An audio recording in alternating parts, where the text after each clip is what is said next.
Hey Nate, how are you doing? Hello, I can't hear Good. you. Yep. Yeah, I can hear you now. How are you doing? I'm good. I'm good. How are you? I'm doing great. Thank you so much. Thanks for taking out time for the webinar. Sure. Great. So we'll be live in 3 more minutes. Okay. So I'll set up Okay. things until then and then we'll get started. Cool. Sounds good. Okay. Thank you.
Okay, so we're ready to get started.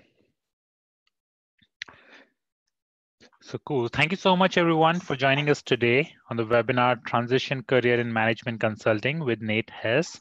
Thank you so much, Nate, for joining us today and for taking out time for this webinar. We really, really appreciate it. Thanks for being here. Happy. Cool. So before we turn it to our speaker, let me share the agenda for today's webinar. So first of all, we'll introduce you with High Counselor, a brief overview about what we do, and then we'll introduce you to our guest speaker. Then you'll have an opportunity to ask any question to our speaker. So let me share the ground rules for this webinar. As you all are live on our YouTube channel, you can ask your question in the comment box and I'll speak it out to our speaker. Feel free to like and share this webinar on your social media network so that your friends and other people can get benefit of it. Cool. So who we are? High Counselor is an online platform, both web and mobile, where we help job seekers connect with the company insider for one-on-one career advice. Imagine if you get training directly from a company insider, it'll drastically improve your chances of landing that dream job and for you performing better in the job interviews. Our company insiders can help you with information interview, one-on-one training, mock interview, and they can also help you personalizing your resume and the cover letter for a specific job position. So I'd like to thanks again for joining our webinar, Nate. So welcome, Nate, and thank you so much again for your time. So why don't you share your education background and your professional experience? Sure. I Nate, will say, I can't hear yeah. you. I can hear All you right. now. You got me now? Yes, perfect. Okay, great. So welcome everybody. My name is Nate Hess. I'm a management consultant with Accenture. I've been there for around a year now. Prior to that, I worked for a leading US-based financial services and insurance company. I had several different roles as a senior manager in a couple of different spaces with them. I've also spent a great deal of time in the military. So been in active duty, was in the Navy, was with Special Warfare, and still actually serving with the Army National Guard. Based out of Chicago. As far as academics go, I hold an MBA from Fordham University in New York City, and I did my finance concentration at Columbia while I was doing that. Also have a Master's of Education from University of Illinois in organization development and organizational decision making and decision science. And then went to undergrad at Thomas Edison State University out in New Jersey. The kind of interesting part about sort of the way that I landed at Accenture, I guess, which I would start off with, was I had been working for some time at the insurance carrier that I mentioned, and had risen to a role that I didn't really like being in. And so I really wanted to get back to some of the stuff that I had done before, which is more along the lines of the organizational development and organizational strategy work that I had done before. And so when I kind of, as the chips started stacking up and I became less and less enamored with my current position, I decided to start looking pretty aggressively towards going into consultancy. And so I interviewed with probably every consulting firm that most people have heard of. Interviewed with the big three. Interviewed on the risk and assurance side. A lot of technology firms, a lot of just generalized management consulting firms as well, and interviewed for positions there anywhere from consultant to senior manager. I was offered a couple of spots, and I picked Accenture. I picked my company for some very specific reasons, which we can get into as this conversation kind of unfolds. But I just wanted to give everyone a little bit more background based on the fact that I had, I'd done I've seen a number of different scenarios as I was looking to make my move into consulting. So happy to field any questions that there might be along those lines. Thank you so much, Nate, and definitely a very diverse career, a diverse and a rich career. So thank you so much for sharing it. So Nate, let's get started with management consulting. So there are a lot of there's a lot of confusion among what exactly is management consulting, because there's technology consulting as well, there's strategy consulting. So according to you, what is management consulting? So I got the list of questions for this, and that was one that I knew was going to be on there because it's something that comes up quite a bit when people ask me what I do. I tell them I'm a management consultant, and everybody's like, "Huh, okay, all right," and nobody really quite seems to know what exactly that consists of. And I guess for me, the way that I would define it is you're working within the organization as it exists currently. And you are there to fix, a management consultant is there to fix problems that the organization has. And oftentimes that can be very simplistic things that maybe they just don't have the expertise to do in-house, or they don't have the, the run up to be able to establish their talent base to be able to do that is going to be too long. So they reach out to somebody else. But management consulting also very much mirrors strategy consulting, because as you're making these changes and trying to make the organization better, more efficient, more profitable, whatever their goals are, it's always more profitable. But as you're making those things, you are inherently also going to be moving and changing the strategy that they take with their next moves as well. So when you look at the major sectors of consulting, where I would say probably the primary ones would be like the risk and assurance side. So tax consulting, accountancy, things such as that.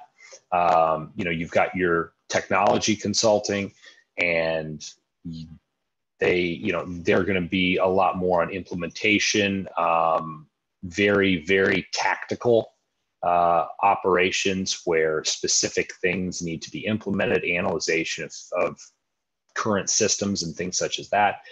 Strategy consulting is this like wide kind of nebulous concept that I think is very broad, and it sounds kind of sexy and everything, because people think that that's there's more to it than that. But to me, the core management consulting is a piece of each one of those, and I think it's probably the broadest sector within that. Obviously, technology is a huge part of what we do and how we make organizations more effective. Not just at my firm, but at numerous firms. But in addition to that, I think that you get a lot more exposure to the individuals, the people, the culture, and those are elements that have to come into consideration, I believe, much more in management consulting than in anything else, because you're not just building and dropping something in an organization's hands. A lot of times you're going to have after work with making sure that there's acceptance, testing, and all those things really require a strong understanding of the people and the culture of the organization with which you're working. So when I think of management consulting, it's all of those different things. Obviously, very finance, very numbers focused in certain ways. Obviously, very heavy on technology in many ways.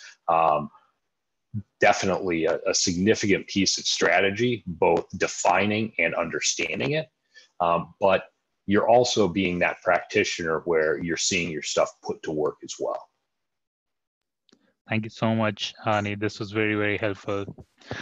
Nate, I think there's a little bit disturbance in the voice. Probably you can adjust your microphone. Okay. Yeah. Is that any better? Yeah.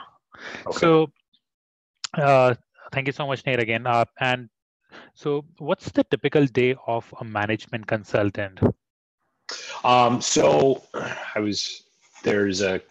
I would say my typical day usually runs, outside of my own personal routine. After I've, get to my computer, I'm going to go through my correspondence. I'm going to check to make sure that there aren't any fires to put out. Whether I'm doing something internally or whether my priority for that day is something that's client facing. So I'm dealing with a client scenario. I'm going to make sure that I understand my schedule and that I know what I've got going on. And I've prepped for any meetings or any presentations or pitches that I'm going to be giving that day. Excuse me. And then most of my time is usually spent bouncing between the various projects that I might be working on and making sure that I'm getting what I need from the analysts that are under me, and they're doing and accomplishing the work that's there. That's probably going to take up, I would say, the first 2 hours of my day is just follow from the day before to make sure that things are progressing as they should. After that, I'm usually going to, start breaking down, my task list, so I know what I have to do, and I've got, my little to-do list and things like that. If I've got some free time in my day, I'm going to block that up with, to make sure that I'm uninterrupted with being able to accomplish whatever deliverables I've got that I need to get out. And then I usually am going to have probably, I would say, 2 to 3 30 to 45 minute discussions over the phone or over Skype regarding projects that are going on, sensing sessions, things such as that, to make sure that, everything is going in the right direction, because it's very easy and very quickly you can start heading down a wrong path and burn time and burn client dollars and waste effort. So that's something that, those sensing sessions and making sure we know what's going on and everything is progressing in the right way are very important. And then something that I do personally is I allocate part of my time as well to help with business development. So I have a couple of managing directors that I am aligned with, that I work with, and I will typically give myself usually about an hour to an hour and a half each day to work on something that's bringing money into the organization. So that could be helping with a deck for a pitch that's going on, for an RFP, a request for proposal, or that could be doing, helping with some research for, for a business that we're looking to get into, or some piece that we're trying to sell. Or it can also be developing offerings. So one of the things that Accenture specifically, but a lot of organizations do, is they build specific roadmaps and specific products for problems that they know exist within businesses and organizations.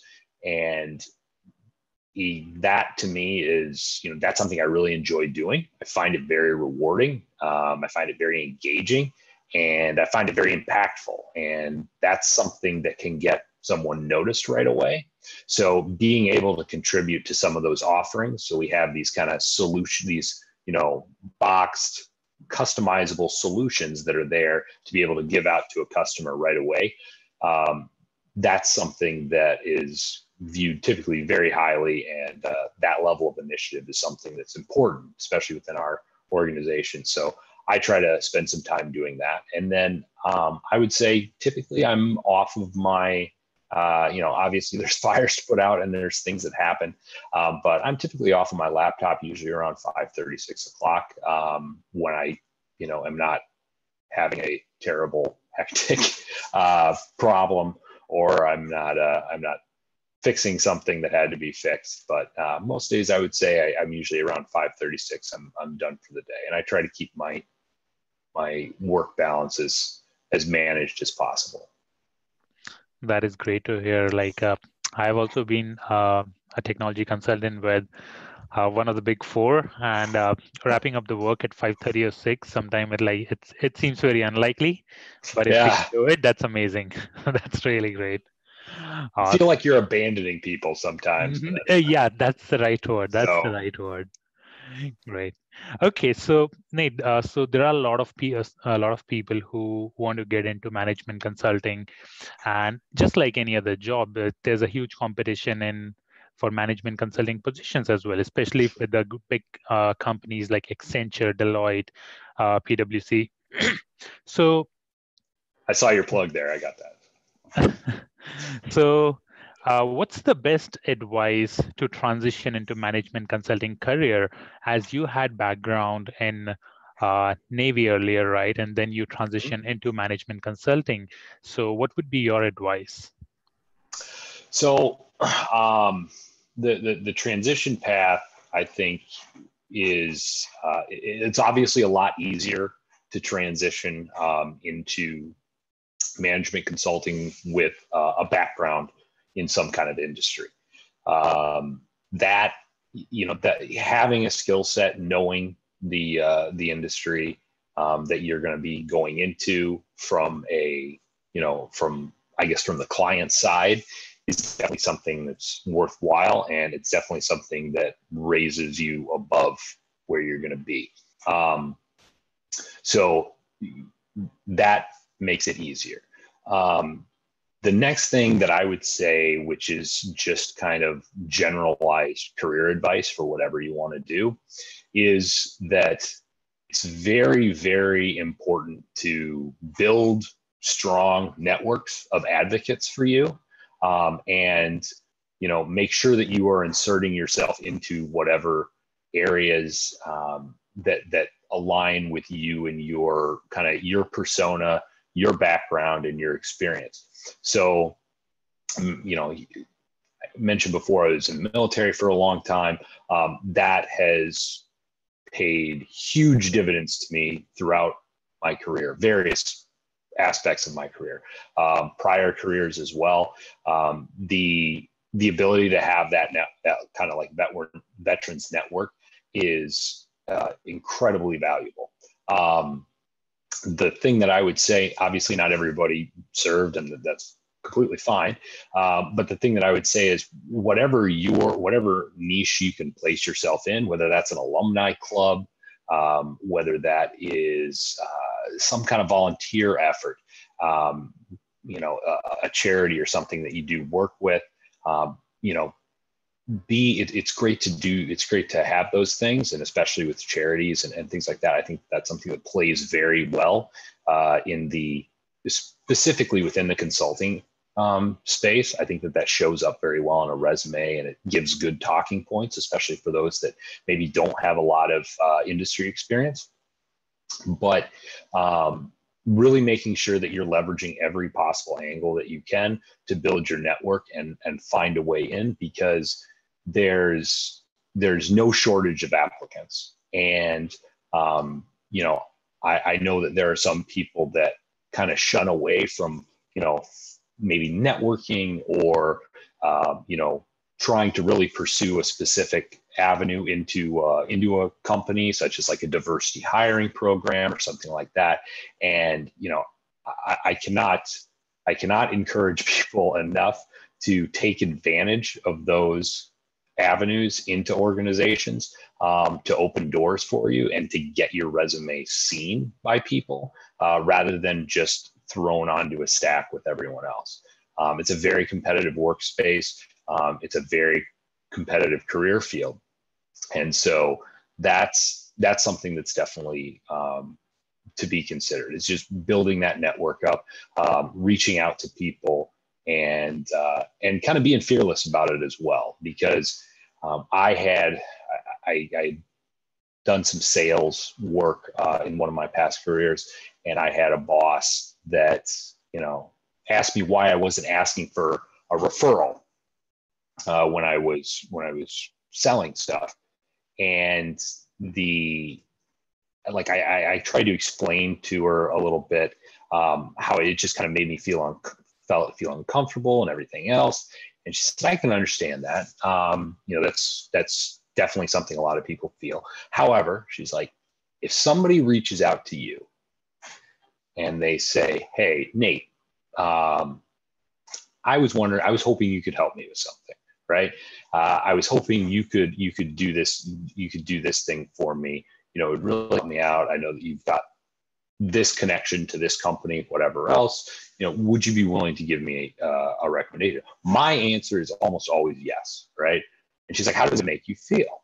So I looked at how that made me feel. Well, I feel important, right? I feel like I've got something of value to offer somebody, and it's a good feeling. And she says, well, why wouldn't it feel like that to anybody else? And the truth is, it does. It feels like that to everybody. Being in that position where you can help somebody is something that I think a lot of people underestimate people's willingness to do. And it might be difficult to reach somebody, but definitely, be fearless about it. Go out there, get those recommendations, get people that are inside, higher level people, and do your best to impress upon them your value and show them how you can, make it through. The other thing that I would say that is very important specifically within management consulting, and this folds over to most consulting areas, is to get a very, very strong understanding of the company, the areas in which they work, the way that they operate, how they're stratified, the business units that they have within their organization, and pick the places that you want to go before you start having conversations with people. Show them when you start putting yourself out there, to hooking up with people on LinkedIn, or meeting people, or whatever avenue you choose to take.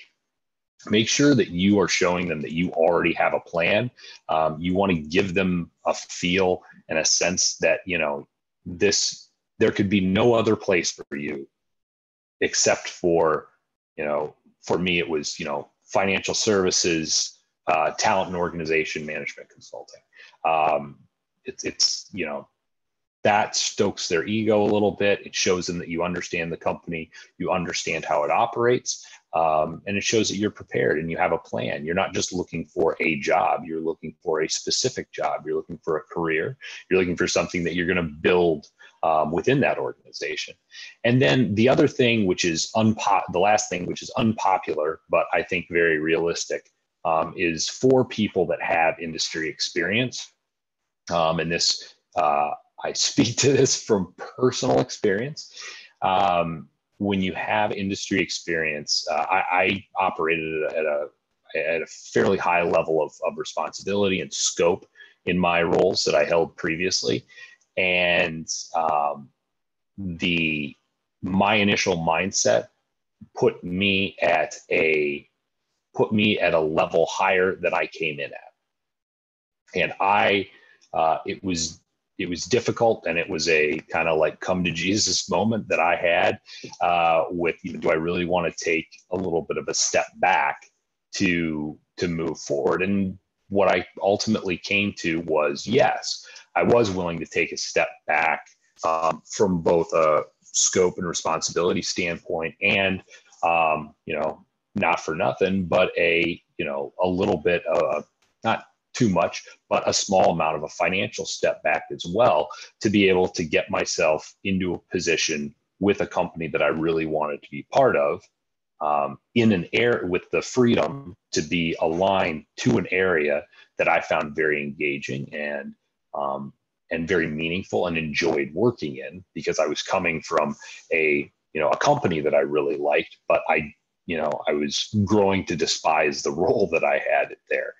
And so I would caution people to make sure that you temper your expectations as to the level that you may or may not come in, and make sure that you are, if you've got industry experience, make sure that you are ready financially to be able to possibly take a step back for that.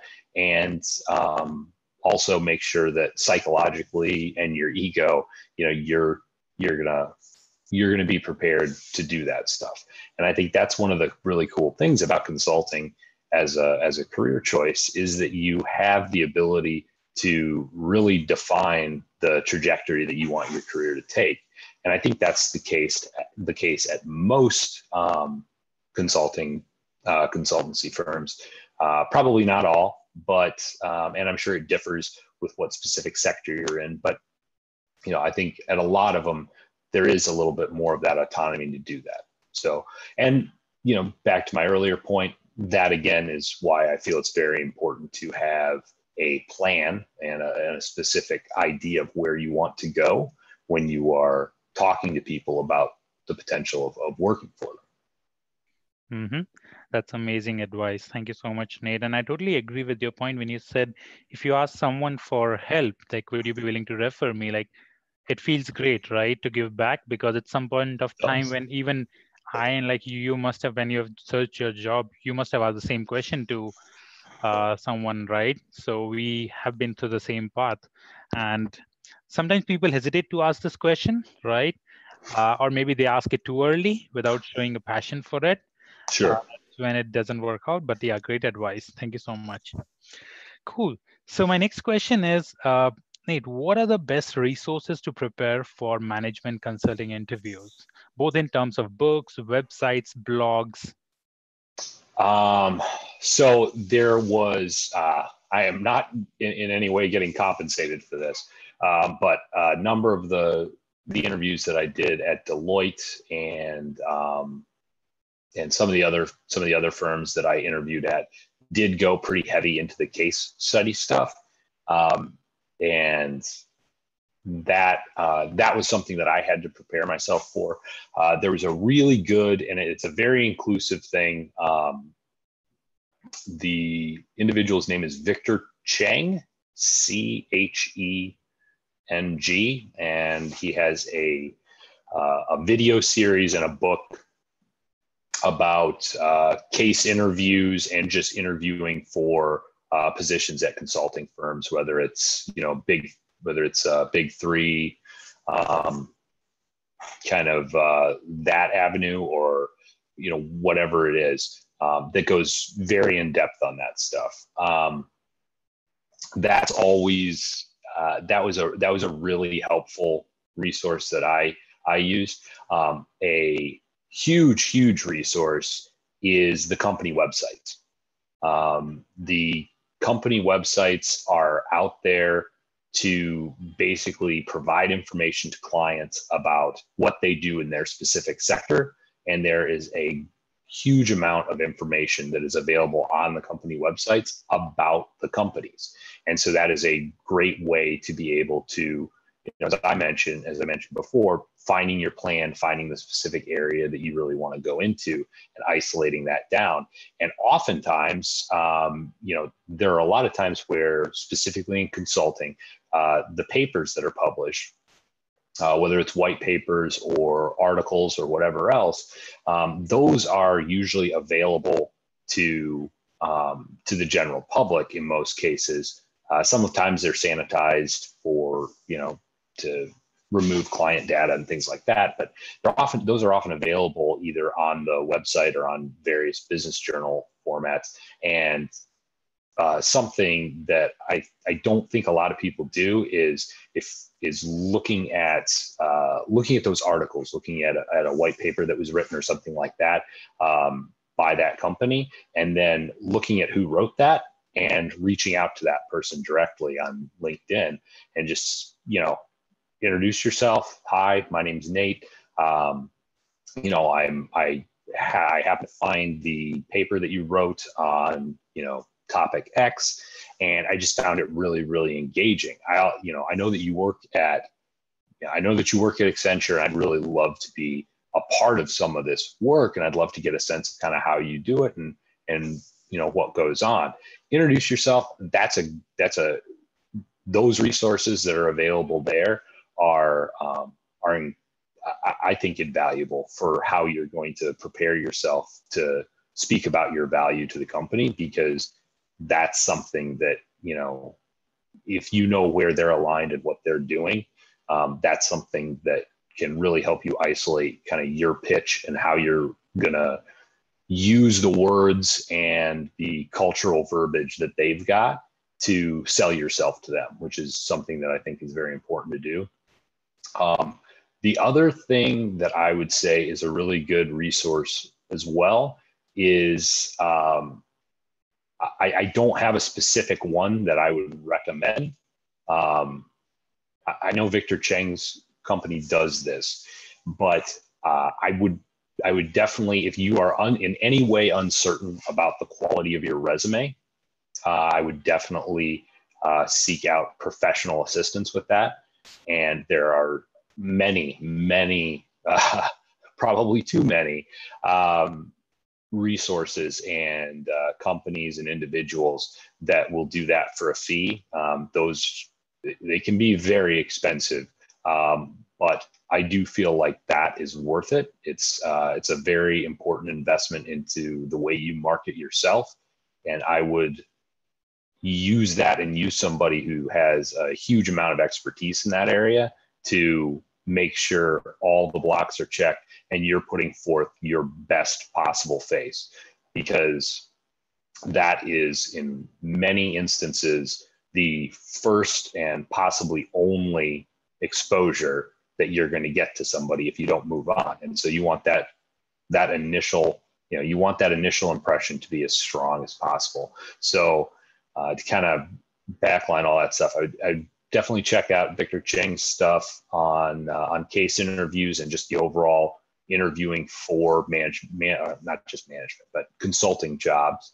Pardon me.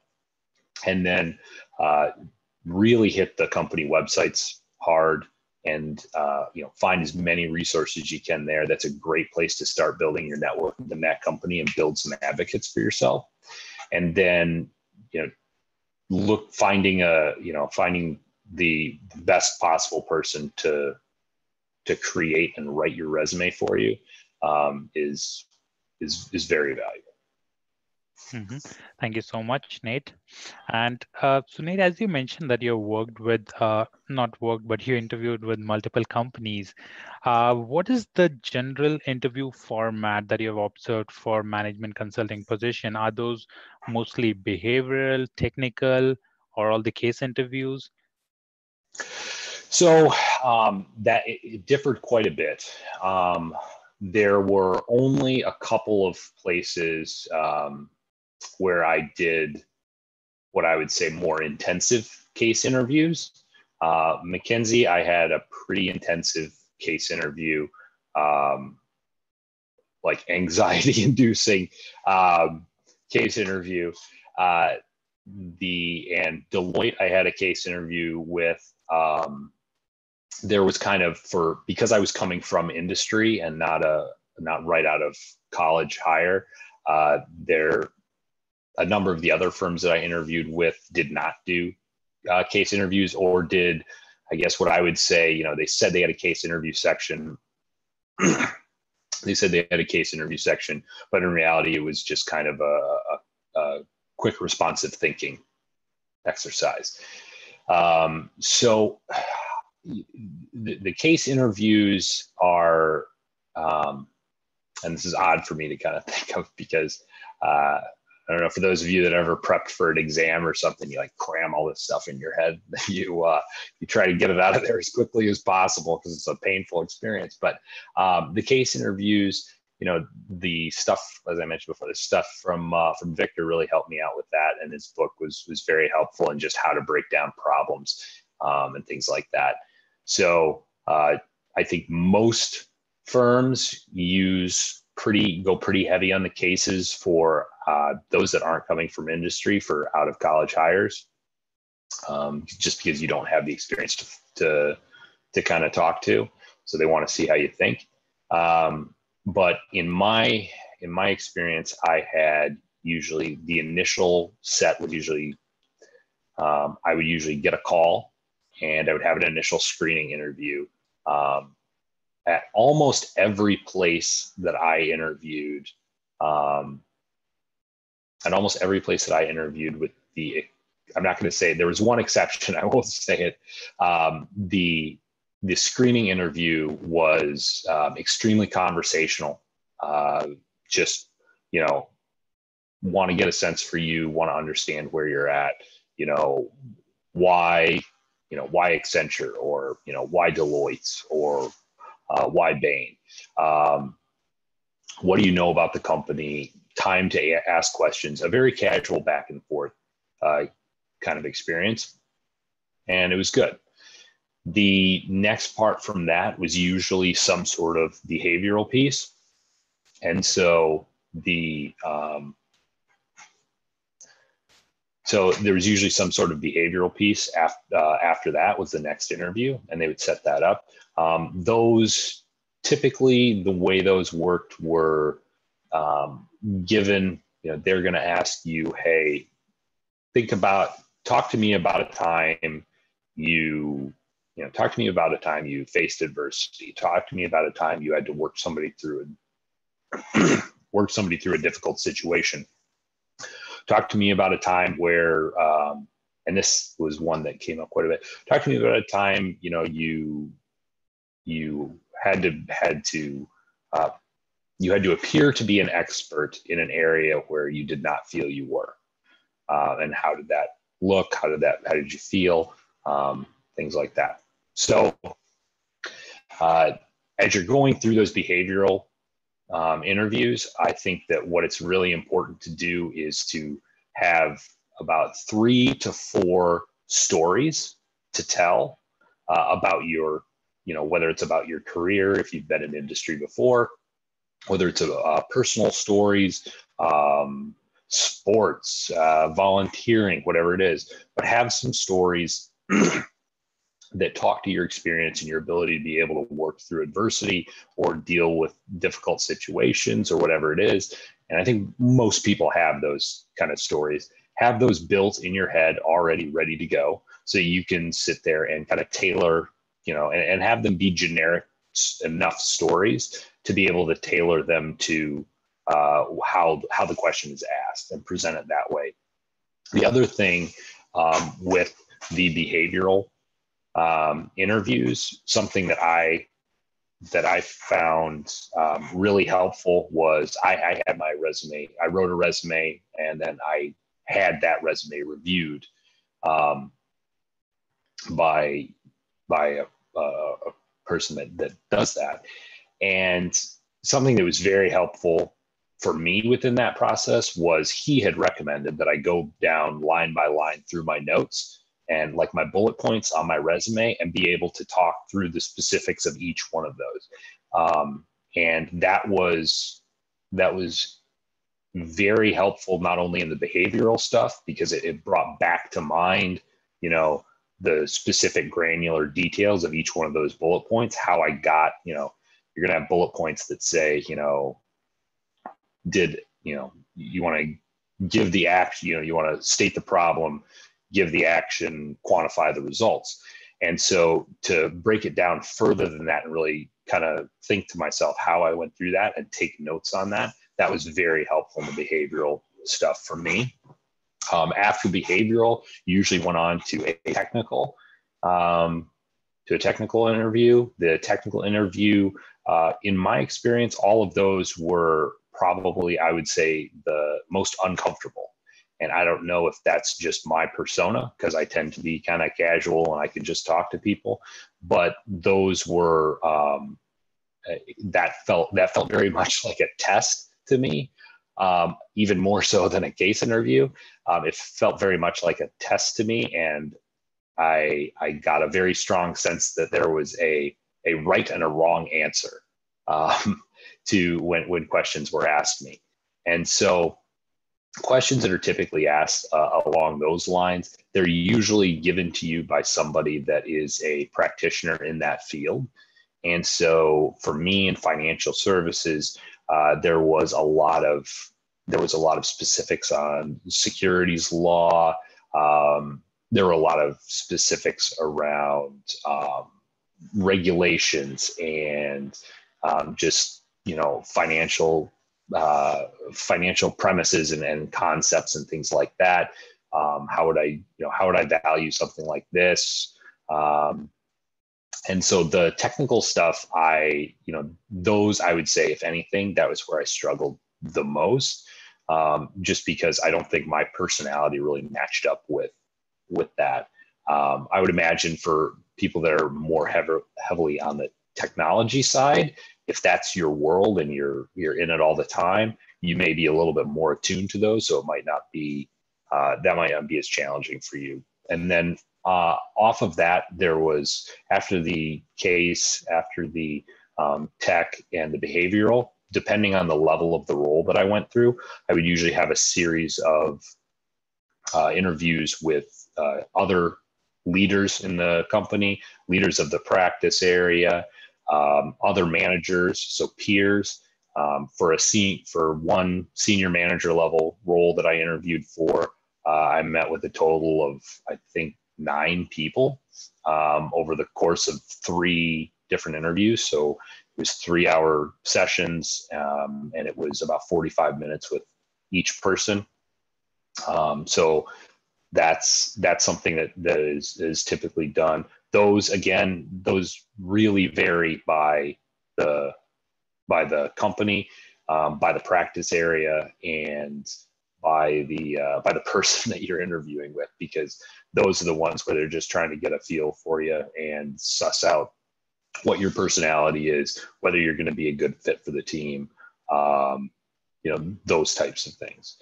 So those, typically I would say, I think for the consultant role that I interviewed for, it was usually maybe 2 to 3 people.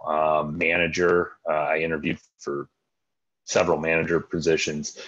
Those were probably more like 5 to 6 different people. And then the senior manager roles that I interviewed for were much more intensive than that. And there was also at least one instance where there was a panel where I sat in front of 4 people. So, but that's kind of my sweet spot as a speaker and, selling myself. So those personally to me those felt very comfortable. Mm-hmm. Thank you so much, Nate. That is very, very helpful for many candidates who are aspiring for different level of positions. Great. So, Nate, there is a lot of buzz about strategy consulting, right? And it's a very, very demanding position, especially among recent graduates, right? Those who complete their MBA and they want to jump into strategy consulting. So, first of all, what is strategy consulting, and how is it different from management consulting? Even I'm always confused between these two things. Sure. Yeah. So when you're looking at strategy, first of all, there has been what I would say is to give some context. There has been a push as of late for every place that labels itself a consulting firm to have a strategy arm. And I don't necessarily think all things are equal in that regard. I think that there are some extremely strong players, both at the boutique size and at the very large size, that are really front runners in the strategy consulting area. So the example that I would kind of give is if you're looking at a company that has their main issue is profitability. If they're looking to a management consulting firm, they're looking for cost savings, possibly marketing. They're looking for tech innovation. They're looking for supply chain and logistics cost savings and automations and things like that. If they're pitching out and requesting something from the strategy arm of your company or a strategy consulting firm, they're looking for large scale directional change. They're looking for shift. So rather than just kind of fixing the ship up to make sure you patch all the leaks and you're getting you're not going underwater.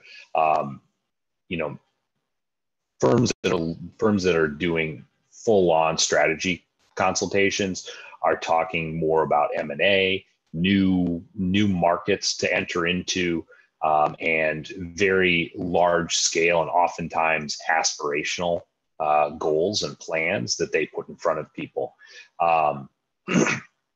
That being said, I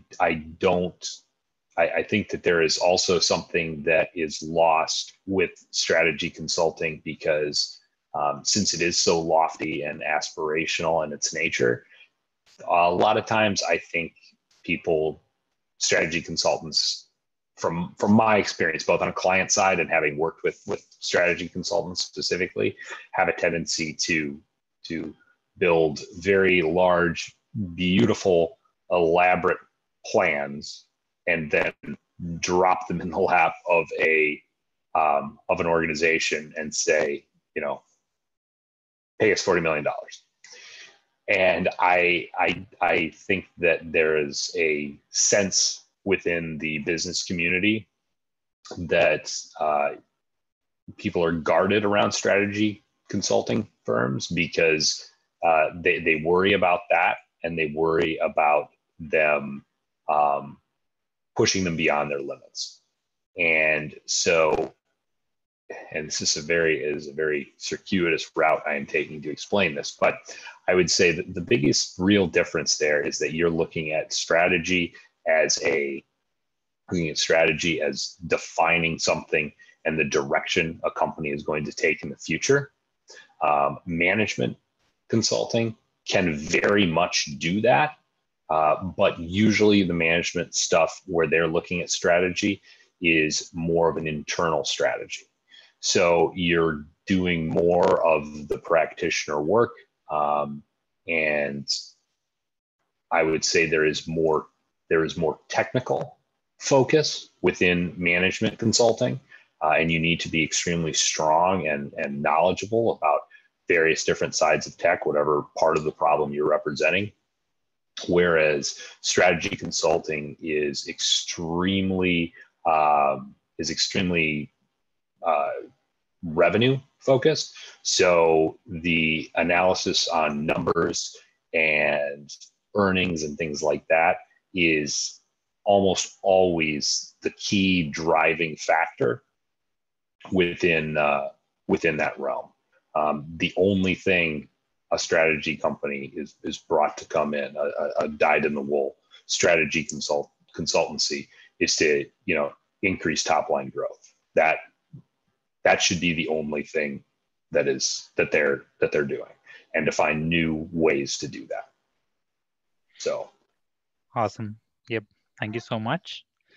And Nate, as you have been working as a management consultant for a long time now, so what type of challenges do you face in your job as a management consultant, and what skills do you think are required to overcome those situations successfully? So something that I'm good at, that I think I use on a very regular basis, is what I refer to as marshaling resources. So it's kind of a military term, but getting the things in place, getting the different pieces of the puzzle in together to make something happen and come to fruition, rather than simply contributing my piece and then calling it a day and logging off for the day.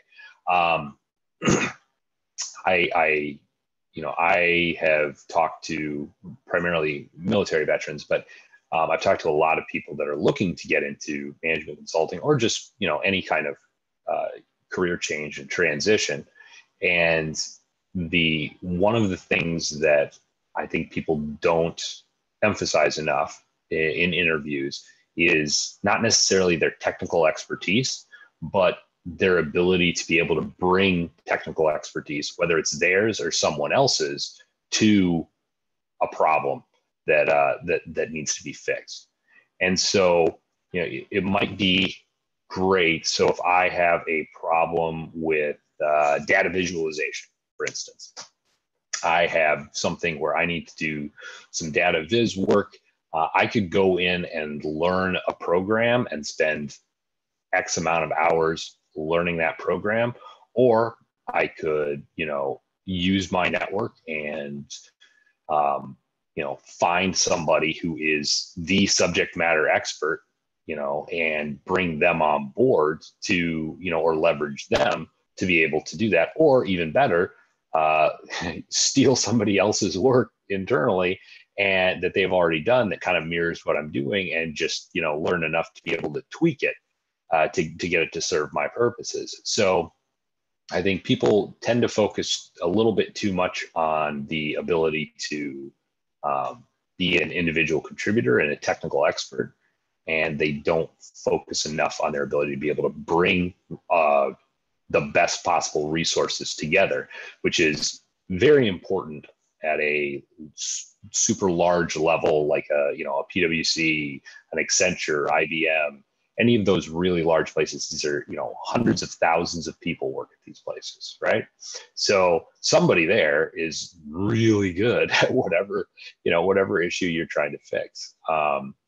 Another thing is time management and calendaring. I don't always succeed at this, but I try to be pretty good and pretty ruthless with my calendar and stick to things.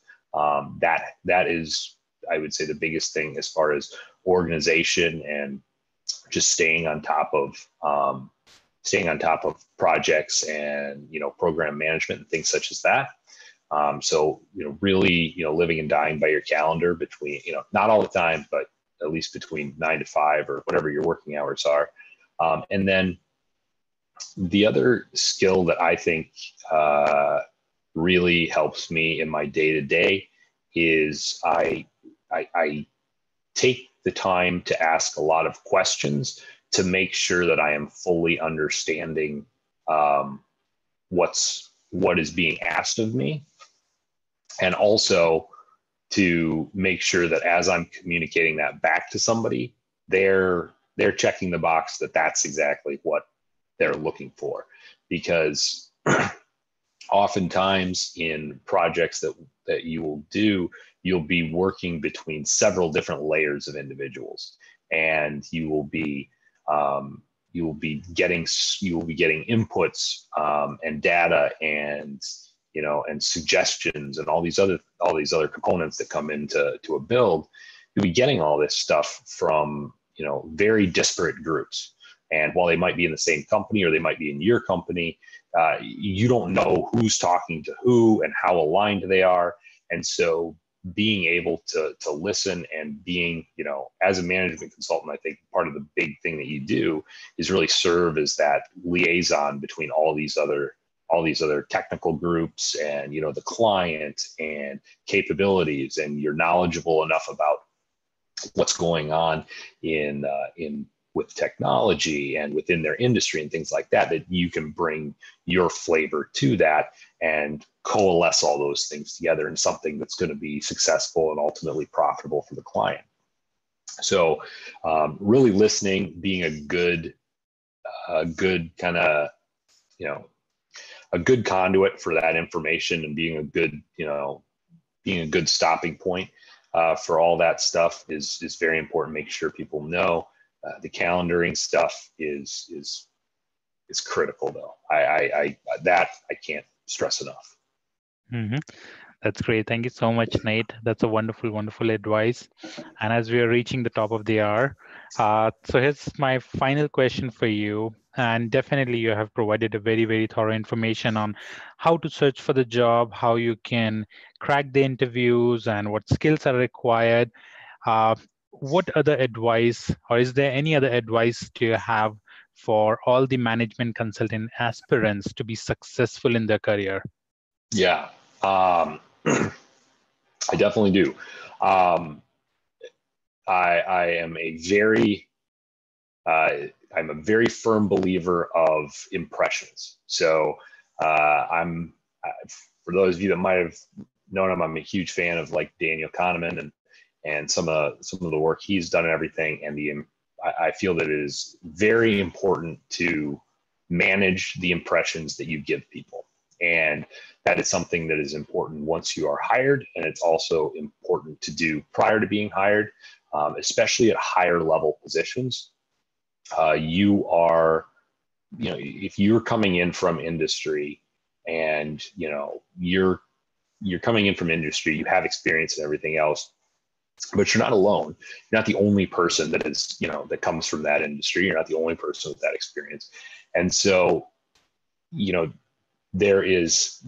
need to keep in mind that a managing director, a senior manager, is going to be selling you to a client, and you need to put forth the best possible impression, not just for you to get the job, but as you start interviewing, or you start making the way up past the analyst and consultant level, once you start getting into the manager level stuff, you need to make it clear to the people that you are interviewing that you are an easy sell to the client for, $1,000 an hour or whatever they're billing you at, right? So you need to make it easy for them to say, wait, why am I paying $1,000 an hour for Nate? Well, let me tell you about Nate. Nate's got an MBA, he's got finance concentration, he's worked in the industry for X amount of years. And then the next part of that is when you show up, you need to look that part. And I think this is something that is also overlooked quite a bit. This is not a popular opinion, but it is mine. I think business casual is hack. And whenever I am on a client site, I am wearing a suit, I am wearing a tie. I try to look as professional and as much the part of the person that is getting paid the amount of money that I am getting paid, what they would expect to see in that. And while that doesn't cover up for ineptitude, it does gloss over the initial kind of chafing a lot of times that a client is going to run into when they are, when they're looking at your timesheet and they're wondering why they're paying so much for you. It's very important to look the part. There is a push within firms, and obviously different companies have different cultures.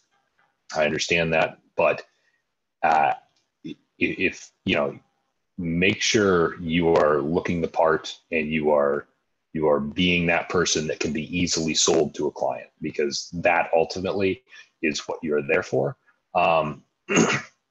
The other thing that I would say too is don't be afraid in meetings, and both when you're in interviews or anything else, don't be afraid to ask questions, and don't be afraid to punch up.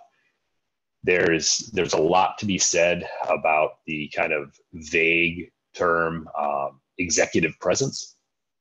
And from what I can tell, that basically means you're not afraid to ask questions. You're not afraid to state your opinion. Obviously, you want to do it tactfully, you want to do it appropriately, and you don't want to come off as abrasive. But if you've got a suggestion and you've got something that you think is going to benefit the client, then you need to let them know about that. You need to bring it up. And that goes also towards failures that are going to happen, because projects fail, problems come up, things don't work the way they should. Those need to be owned. You need to show responsibility for those and push through those problems. Do your best to rectify them if possible, but make sure that you are being honest with yourself, your client, and your management team about what and how things are going. That is awesome. So thank you so much, Nate, for sharing all your experience, advice, and insights.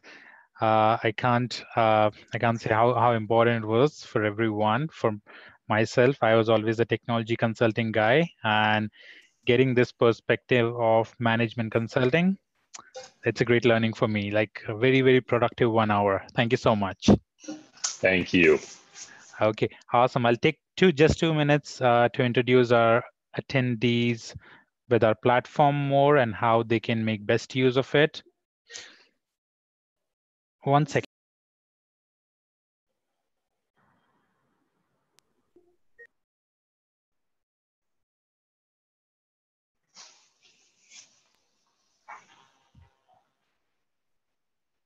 Okay, so the problem that we are trying to solve at High Counselor is that most of the job seekers today struggle to get job because of the 3 major reasons. First is that they don't have the connection with the company insiders, which Nate mentioned at the beginning, how you should network and ask for the referral. Second is they have limited information about the company, and third, they're unprepared for the interview. To overcome all these 3 problems, High Counselor provide a very crisp and a fast solution. And what you can do is you can simply log in. Suppose if you want to get a job in LinkedIn, you can simply log into High Counselor website or a mobile application, search for someone currently working at your dream company, and you can immediately book a phone or an email appointment to get your questions answered, to get yourself prepared for the interview, or maybe sometime to get a referral. We have counselors from more than 80 companies on our platform. There are about 150 plus counselors. So if you are targeting your career in product, technology, and consulting sector, we definitely have your dream company up here on our platform. So feel free to check out our platform. and all the companies up there. We have conducted more than 60 plus webinars until now, and in the last 1 hour, you must have realized how valuable and the informative these webinars are. So definitely check out our YouTube platform for all the webinar video recordings. And yeah, this webinar recording will be there in the next few days. So definitely subscribe to our YouTube channel. It'll be great if you can share a few good words about High Counselor in your network so that your friends can also know about it. They can also attend our free webinars and get benefit from our services. Just after this webinar, we'll send you a brief survey so that we can get to know what else we can improve and that we can provide you the best experience. Also, we'll inform you about all the future webinars. Plus, we'll send you a brief message that if you want to share with your friends, that'll be very helpful. Again, thank you so much, Nate, for your time, for sharing all the wonderful information. We really, really appreciate it. Thanks a lot. Thank you. Thanks, everyone, for joining us today. Have a wonderful evening. Bye-bye.